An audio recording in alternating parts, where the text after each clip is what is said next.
नमस्कार दोस्तों।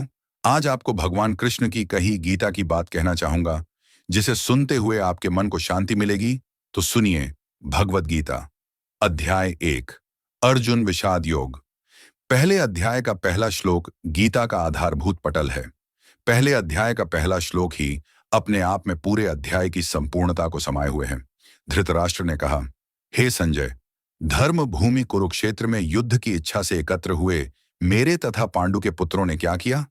अब सुनिए। आप इस प्रकार से भगवत गीता एक बहुपठित आस्तिक विज्ञान है, जो गीता महात्म्य में सार रूप में दिया हुआ है। इसमें यह उल्लेख है कि मनुष्य को चाहिए कि वह श्री कृष्ण के भक्त की सहायता से संवीक्षण करते हुए भगवत गीता का अध्ययन करे और स्वार्थ प्रेरित व्याख्याओं के बिना उसे समझने का प्रयास करे। अर्जुन ने जिस प्रकार से साक्षात भगवान कृष्ण से गीता सुनी और उसका उपदेश ग्रहण किया, इस प्रकार की स्पष्ट अनुभूति का उदाहरण भगवत गीता में ही है। यदि उसी गुरु परंपरा से निजी स्वार्थ से प्रेरित हुए बिना किसी को भगवत गीता समझने का सौभाग्य प्राप्त हो, तो वह समस्त वैदिक ज्ञान तथा विश्व के समस्त शास्त्रों के अध्ययन को पीछे छोड़ देता है।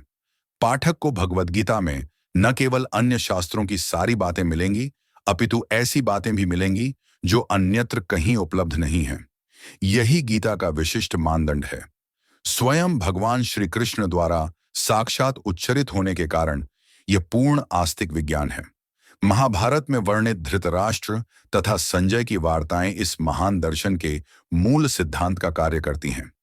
माना जाता है कि इस दर्शन की प्रस्तुति कुरुक्षेत्र के युद्ध स्थल में हुई, जो वैदिक युग से पवित्र तीर्थ स्थल रहा है। इसका प्रवचन भगवान द्वारा मानव जाति के पथ प्रदर्शन हेतु तब किया गया जब वे इस लोक में स्वयं उपस्थित थे। धर्मक्षेत्र शब्द सार्थक है, क्योंकि कुरुक्षेत्र के युद्ध स्थल में अर्जुन के पक्ष में श्री भगवान स्वयं उपस्थित थे। कौरवों का पिता धृतराष्ट्र अपने पुत्रों की विजय की संभावना के विषय में अत्यधिक संदिग्ध था। इसी संदेह के कारण उसने अपने सचिव से पूछा, उन्होंने क्या किया?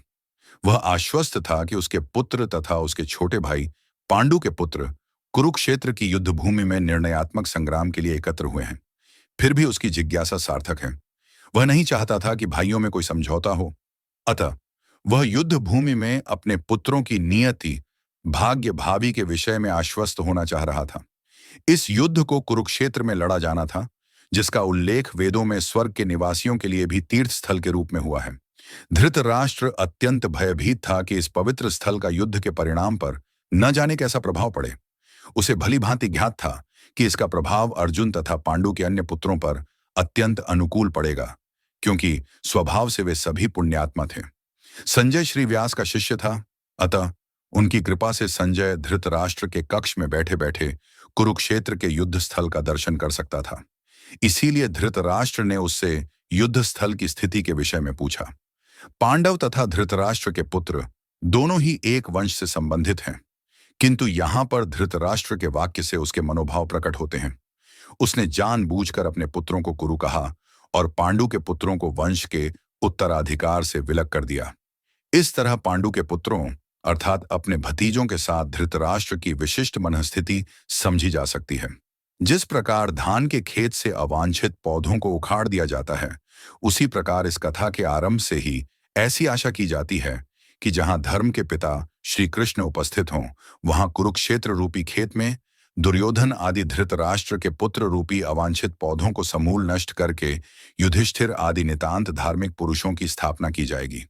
यहाँ धर्म क्षेत्र तथा कुरुक्षेत्र शब्दों की उनकी ऐतिहासिक तथा वैदिक महत्ता के अतिरिक्त यही सार्थकता है। दोस्तों, आपको हमारा गीता का अध्याय का पार्ट 1 पसंद आया हो तो कमेंट करो, शेयर करो और सब्सक्राइब करो। दूसरा पार्ट हम जल्दी लेकर आएंगे। धन्यवाद दोस्त।